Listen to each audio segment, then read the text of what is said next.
Now let us see the pin configuration. The microcontroller which we are using for this project is STM32F446RE.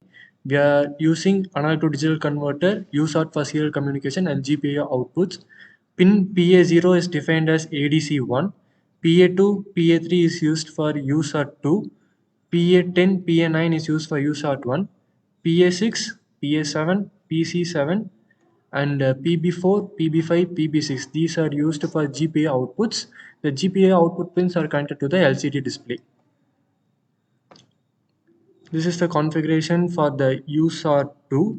Here the baud rate is 9600 and it is also defined as an asynchronous mode.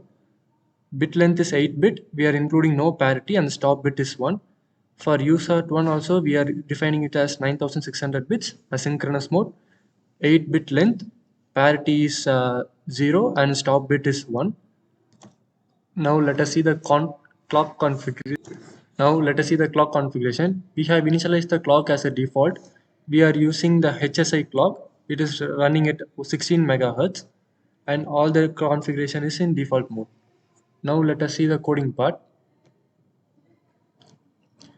Here we have included a special library lcd.h. This is for the LCD display which can be seen in the INC folder. Standard io.h and standard library.h are the default initializations. These are the user-defined variables in order to display the incoming analog signal and converting it into voltage and displaying it in the serial monitor. So this is where the user code begins. We are initializing two integer type variables I and A, and we are using the default function HAL ADC start for initializing the ADC converter 1. This is for pole for conversion. Here pole means spinning a loop and wait for conversion. We are initializing a variable raw value which doubles the value which is read in the A0 pin using the get value function, and we are using this HAL UART transmit function for transmitting this voltage to the serial monitor.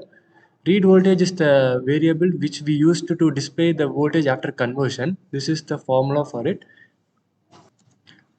This is the HAL UART transmit function which is used to display in the serial monitor. The serial monitor which we use for this process is a teraterm.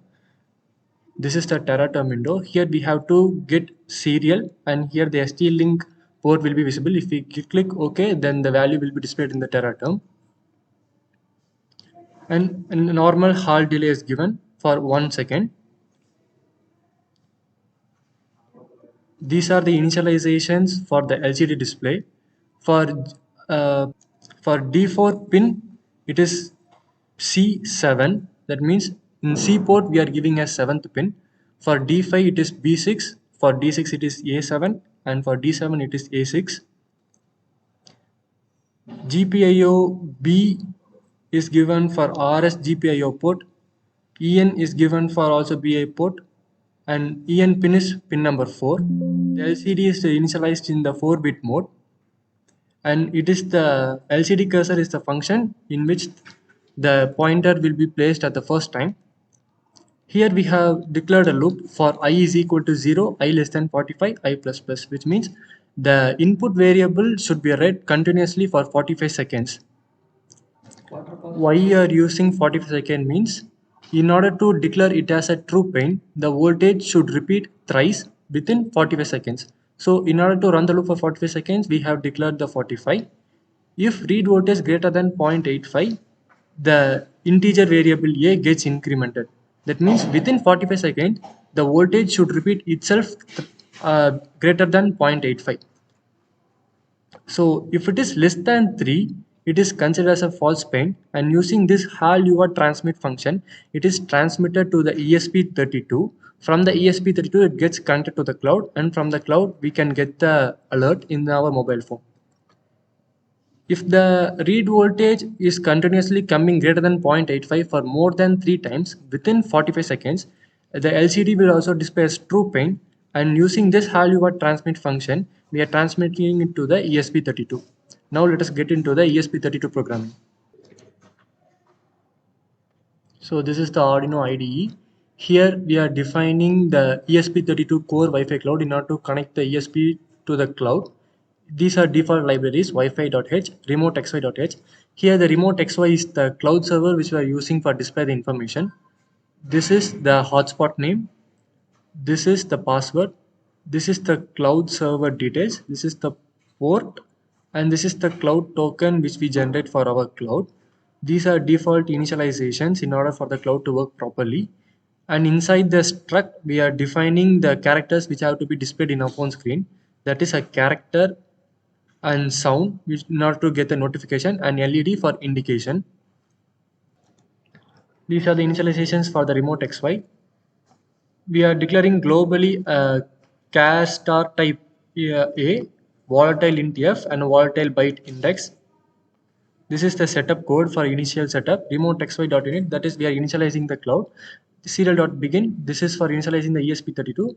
Here it is initialized in a serial mode, 8-bit, no parity, stop bit as 1. 16 and 17 are the default receiving and transmitting pin.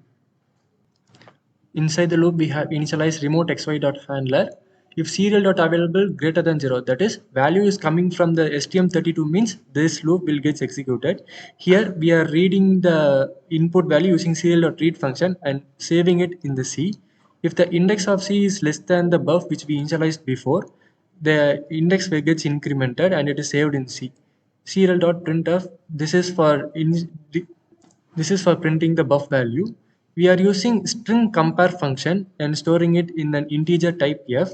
String compare function is used to compare our default string which is char star a is equal to 1 and buff which we get from the STM32. The string compare will return 0 if both the strings are 1 and return a positive or negative value depending upon the greater than string or less than string.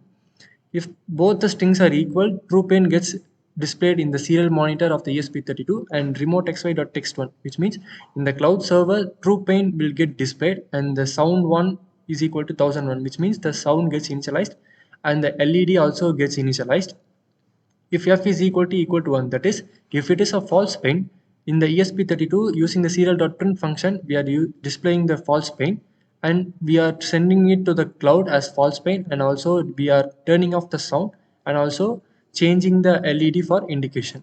At the last, we are making the index as 0. This entire program is uploaded into the ESP32 module. The ESP32 module is connected to the cloud as well as the STM32, and the display can be seen in the serial monitor also and also in the cloud server, which can be seen in the demo later. So this is the STM32 board which I used for the project. The USB cable is connected to the PC. Here we have an LCD display.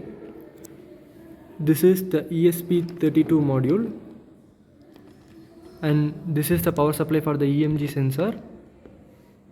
This is the EMG sensor module. This contains inbuilt instrumentation amplifier, which is the big IC seen here, and it also has a default gain which can be varied from 0 to 2000. Here we have kept the gain as 1000 so that only the microvolt input is converted into voltage and it can be seen in the serial monitor. This is the power supply for the EMG sensor, and these are the electrodes. The red color is the reference electrode. Green color electrode should be placed at the top of the muscle which we need to concentrate. Yellow color electrode has to be placed in the bottom of the electrode, which red color electrode is the reference electrode. Green color electrode should be placed at the top of the muscle which we are concentrating. Yellow color electrode must be placed at the bottom of the muscle which we are concentrating. It is not connected to the body, and we can see the value as 0 volt which is displayed in the monitor.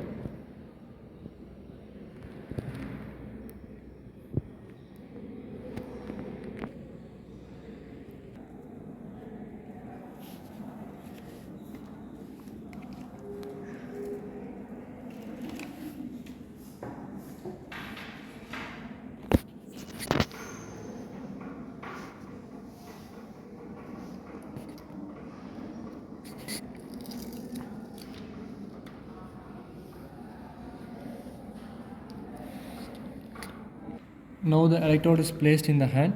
It is the starting of the muscle, so we are placing the green electrode here. It is the ending of the muscle, and the reference electrode is placed in the position where the muscle contraction does not happen. Now let us contract the muscles.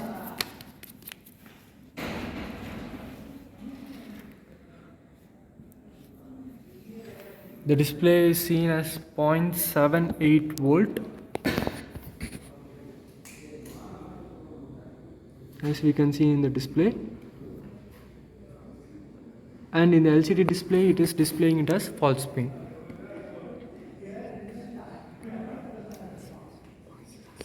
Since the voltage is less than 0.8, it is displaying it as false pain. Here we cannot simulate the real life situation because the muscle contraction can happen only in the case of fetal distress. So we cannot simulate it now, and we are showing, since the muscle contraction is not real, the voltage variation will come in the range of 10 power minus 3 to 10 power minus 4. So we cannot display it as a true pain. This is connected to the IoT. Since the voltage is less than 0.8 volt, it is showing it as false pain.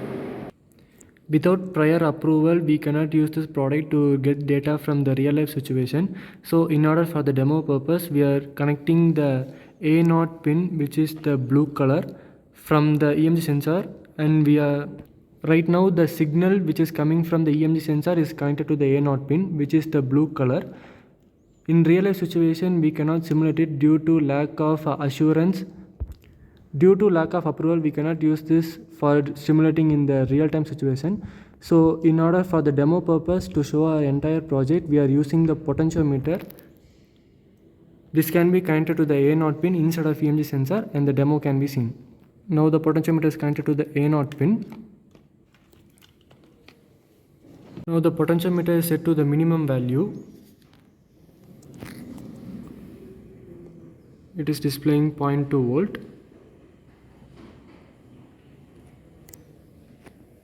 In the display also it is displaying as false pain, and in the phone also we can see it as false pain. No indication is coming, no sound is coming. Now let us increase the potentiometer value.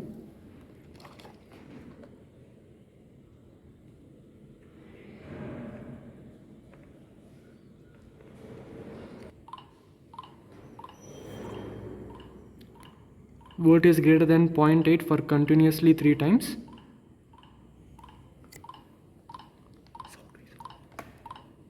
It is displaying as true pain in the LCD display. It is displaying as true pain, and the LED is turned as green. LED is turned as red, and the indication can also be seen. So the notification is coming in the app. Now if we reduce the potentiometer value,